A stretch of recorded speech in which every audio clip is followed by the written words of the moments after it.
터보 부스터 발동 횟수를 줄이고 조금만 신경 쓰면 발열과 소음을 잡을 수 있어요. 터보 부스터가 뭔지 모르셔도 괜찮아요. 제가 다 설명해 드릴게요. 노트북 최대 적은 발열인데 노트북이니까 발열이 있겠지라고 생각해 방치한다면 얼마 못 가 고장이 나버릴지도 몰라요. 이 영상을 보고 계신 여러분의 컴퓨터나 노트북 혹은 핸드폰도 지금 안에선 발열과의 전쟁 중이에요. 열을 만들어내는 부품들과 그 열을 어떻게든 식히려는 시스템의 싸움인 거죠. 지금 손을 한번 대보세요. 따뜻하지 않으신가요? 왜 발열이 발생하는지, 발열이 나면 또 어떤 현상이 일어나는지, 발열을 줄이기 위해 어떻게 해야 하는지를 알아보고 발열 소음을 잡아보도록 해요. 뭐 얼마나 줄겠어? 라고 생각하셨다면 꼭 끝까지 보세요. 신세계를 경험하게 되실 거예요. 저도 그랬으니까요. 발열이 생기는 이유는 뭘까요? CPU, 그래픽카드, SSD 부품 안에는 수천 수억 개의 초소형 스위치가 있어요. 이 스위치를 트랜지스터라고 해요. 그 좁은 곳에 있는 스위치들이 빠르게 켜지고 꺼지면서 전기가 흐르고 그러면서 자연스럽게 열이 발생하는 거예요. 가뜩이나 열이 나는 애들 투성인데 그 좁은 곳에 옹기종기 모여 있으니 열이 안 나면 그게 이상한 거죠. 열이 나면 어떤 문제가 생길 수 있는지 알아볼게요. 전기는 열이 나면 불안정해져요. 전자의 이동이 불안정해지고 직진으로 가야 하는데 만취운전자처럼 왔다 갔다 하면서 엉뚱한 스위치를 건들 수도 있겠죠. 그로 인해 오류가 생길 수도 있어요. 느려진다거나 멈춰버리는 경우가 생길 수 있죠. 공포의 파란 화면을 보게 될지도 몰라요. 노트북의 핵심 부품인 CPU, SSD, 그래픽카드는 발열이 엄청 심하기 때문에 발열로 생길 수 있는 고장을 차단하기 위해 스로틀링이라는 기능으로 성능을 제한해 버려요.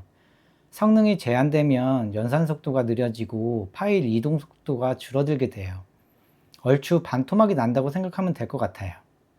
스로틀링 덕분에 부품 자체에 고장이 생기는 일은 흔하지 않아요. 문제는 부품 주변에 데미지를 준다는 거예요. 이게 정말 중요한 부분인데 놓치고 있는 부분이죠. 노트북 안에 발열이 심해지면 수많은 납땜에 열화가 쉽게 오게 돼요.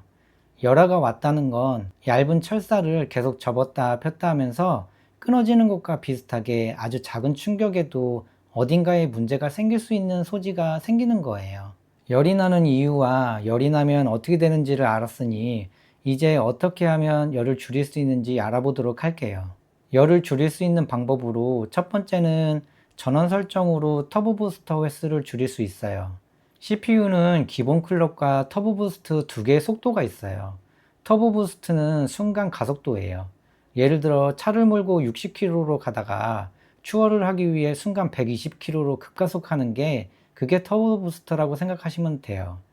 프로그램 실행이나 압축 해제, 웹페이지 열 때 사용되죠. 이름만 놓고 보면 평상시엔 기본 클럭을 쓰다가 필요할 때만 터보 부스트를 사용할 것 같지만 실상은 틈만 나면 시도 때도 없이 터보 부스트를 사용해 순간 엄청난 발열과 팬 소음이 나게 돼요. 터보 부스터를 사용하고 발열이 생기면 스로틀링이 걸리고 온도가 낮아지면 다시 터보 부스트가 켜지고 발열이 생기고 악순환의 연속인 거죠. 전원 설정에서 터보 부스터의 발동을 제한하면 발열과 소음을 획기적으로 줄여줄 수 있어요. 주변에 주는 데미지도 줄여줄 수 있죠. 하단 작업 표시줄에 있는 돋보기 검색을 눌러줍니다. 전원이라고 치면 전원관리 옵션이 나와요. 열기를 눌러 열어줍니다. 제 노트북엔 균형 조정만 있는데 윈도우 홈이냐 프로냐에 따라 조금씩 다를 수 있어요. 설정 변경을 눌러줍니다. 고급 전원 관리 옵션 설정 변경으로 들어갑니다. 프로세서 전원 관리를 누르면 최소 최대 프로세서 상태가 있어요. 최대 프로세서 상태가 100%인데 100%를 99%로 1%만 낮춰줘도 터보 부스터 사용하는 횟수를 눈에 띄게 줄여 발열과 팬 소음을 많이 줄일 수 있어요. 저는 95%로 놓고 사용하는데 95%에서 99% 사이에 두고 사용하시면 좋을 것 같아요. 일상적인 문서 작업이나 인터넷 사용에선 차이를 느끼기 힘드니 혹사시킬 마음이 없다면 바로 설정해 주세요.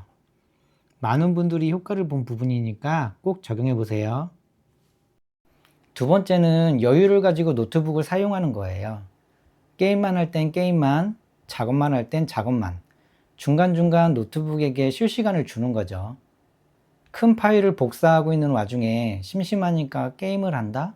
영상을 본다? 거기에 백그라운드에서 윈도우 업데이트까지 진행 중이라고 하면 총체적 난국이죠. 아마 내부에서 비명소리가 들릴 거예요. 윈도우 업데이트는 미뤄뒀다 여유 있을 때 한 번에 진행하고 작업도 하나에만 집중해서 한다면 스로틀링으로 스트레스 받을 일은 그리 많지 않을 거예요. 이렇게까지 신경 쓰면서 해야 해? 라고 생각이 들 수 있는데, 자동차로 비유하면 매번 최고 속도로 달리면 차에 문제가 생기겠죠. 그거와 비슷하다고 생각하면 될 것 같아요. 세 번째는 물리적으로 노트북을 시원하게 해주는 거예요. 노트북 뒷부분을 들어주면 공기의 흐름이 좋아지기 때문에 지우개 같은 걸 받치고 사용하는 것도 좋은 방법이에요. 노트북은 공기 배출보다 흡입이 원활하지 않은 경우가 더 흔해요. 요즘 나오는 노트북들은 키보드 자판으로 공기 흡입이 되는 노트북들이 대부분이어서 키보드 키스킨을 사용하는 건 방독 마스크를 쓰고 100m 질주하는 거와 같으니 사용하지 않는 게 좋아요. 책상에 여유가 된다면 작은 선풍기로 키보드 주변에 바람이 오게 틀어주는 것도 좋은 방법이에요. 발열이 심하게 난다고 바로 노트북에 문제가 생기는 건 아니에요. 정말 운이 없는 게 아니라면. 기술도 많이 좋아졌고요. 문제는 장시간 열에 노출되면 빨리 노화가 오고 수명이 단축된다는 거예요. 노트북을 고를 때 너무 고성능만 고집하기보다 내가 쓰는 환경에 맞는 적당한 CPU가 들어간 노트북을 구매하는 게 좋아요. 고성능 CPU라는 건 연산을 그만큼 빨리 많이 한다는 거고 그만큼 발열이 생긴다는 거니까 문제가 생길 확률이 올라가겠죠. 나는 사무용으로 노트북을 사용해 라고 하신다면 인텔 i5나 AMD R5면 충분합니다. 게임을 안 한다면 저전력 CPU를 선택하시는 게 노트북을 오래오래 잘 사용하시는 현명한 선택일 거라 생각돼요. 저도 그랬고 보통의 경우 같은 값이면 성능이 조금은 높은 게 좋다고 생각하기 마련이잖아요. 너무 성능에만 집중하지 마시고 나의 상황에 맞는 노트북을 구매하시는 게 현명한 선택일 거라 생각합니다. 인텔, AMD 모두 CPU 모델명 뒤에 U가 들어간 CPU가 저전력으로 세팅된 CPU예요. 이렇게 노트북에 열이 나는 이유와 열이 나면 나타나는 증상들, 열이 날 때 어떻게 하면 좋은지, 어떤 노트북을 구매하면 좋은지까지에 대해 알아보았어요. 발열로 인해 생기는 문제가 흔한 일은 아니기는 한데 그래도 혹시나 생길 일을 대비해 미리 조심하는 것도 도움이 될 거라 생각되어 영상을 만들어 봤어요. 긴 시간 시청해 주셔서 감사합니다. 항상 행복한 하루 되세요.